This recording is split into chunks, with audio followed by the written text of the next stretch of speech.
again, we have examples on the table, are teaching our 7-year-olds to be really good little political activists. They include exercises where they're telling them to tell their parents in words that are very strong. Use strong language that might even make your parents angry. One of the assignments was literally, the correct answer was, my mom nags me to clean my room.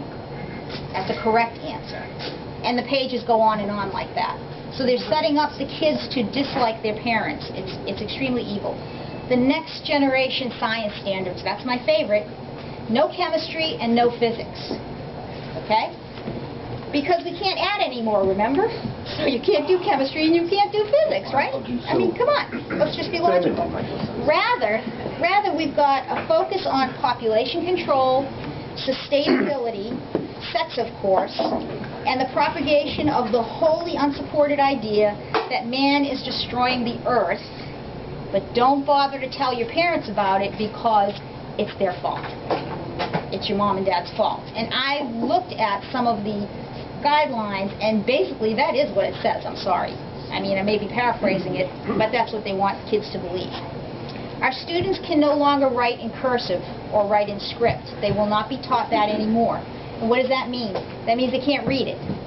So what can't they read? They can't read the Constitution. They can't read the Declaration of Independence as written. They have to rely on somebody else to tell them what's in it. They can't read the diary that you might have set aside for your child or grandchild to tell them about what's happening today. Right? They're just going to have to rely on what somebody tells them. And then lastly, what is the UN Decade of Education for Sustainable Development, in their own words, 2005 to 2014? I think they must be using consensus math, because that's only 9 years the way I see it. But anyway, what does that have to do with the Common Core, and why does the Bill and Melinda Gates Foundation care so much about the success of Common Core? So you got to look at where the money is, and you got to look at where the agenda lies. Okay? These can come down. Thank you.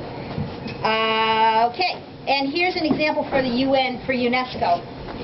The Education for Sustainable Development Toolkit, written by Dr. Rosalind McCowan of University of Tennessee, quotes, generally, more highly educated people who have higher incomes consume more resources than poorly educated people who tend to have lower incomes. In this case, more education increases the threat to sustainability. So they tell you right there, they do not want your kids to be educated.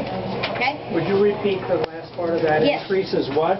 In this case, more education increases the threat to sustainability. That's their code word for the earth, I suppose, the rocks of the earth. Right. That's what they want to protect at all costs.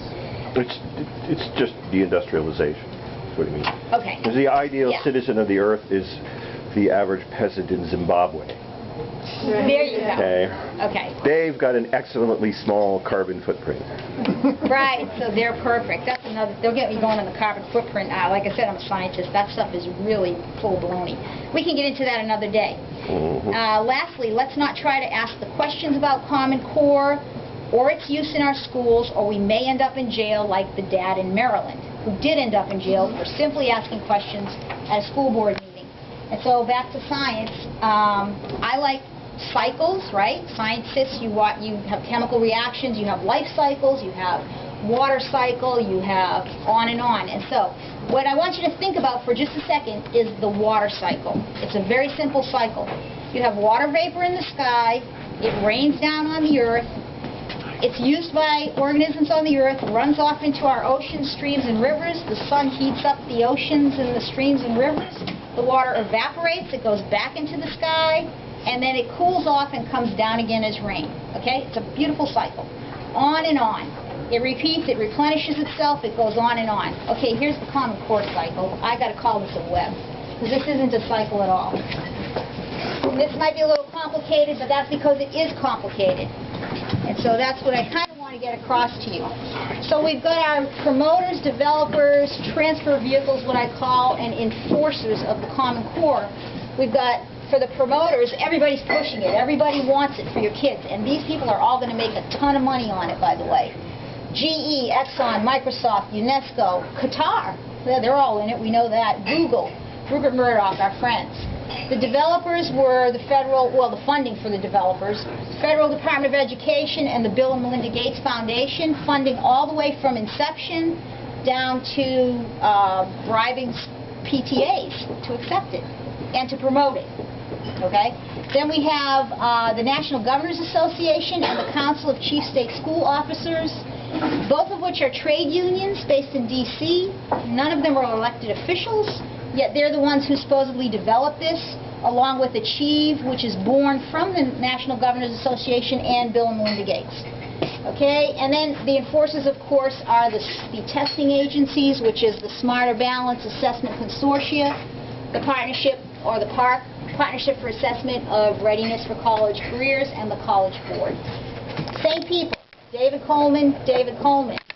This is really centered in one spot, and it's going to be fed to every child in the country. So what do we have?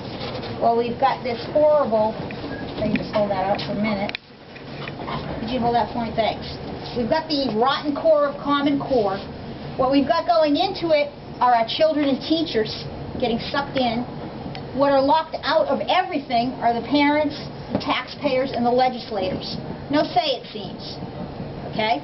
I know we're supposed to be talking to our legislators, but when you talk to them personally, they all say, what can we do, what can we do, what can we do? And they didn't vote for it, in all honesty. Resources and money are being sucked out from there. What comes out of the Common Core?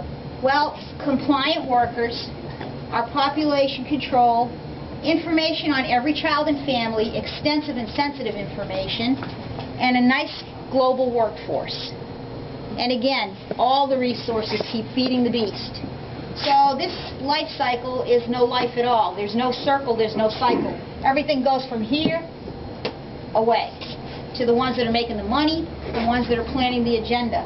And what gets lost? There's always a waste product in a biological reaction anyway, and chemical ones too. In this case, we're going to totally lose from our kids' minds God, family, and country, creativity, imagination, and discovery. None of those things are allowed anymore. They already aren't. Free thought, privacy, morality, individuality, freedom, in the end, because they won't know enough to be searching for freedom anymore. And, in short, the American dream. It's all going to be lost. And that's why we have to stop it. Because we're the watchmen on the tower. It's our job. Because we know it. We have to stop it. And that's what it comes down to. So what must our reaction be? Well, organization at the grassroots level, which is what we're doing here, which thank you all for being here. Being ready to work together right now.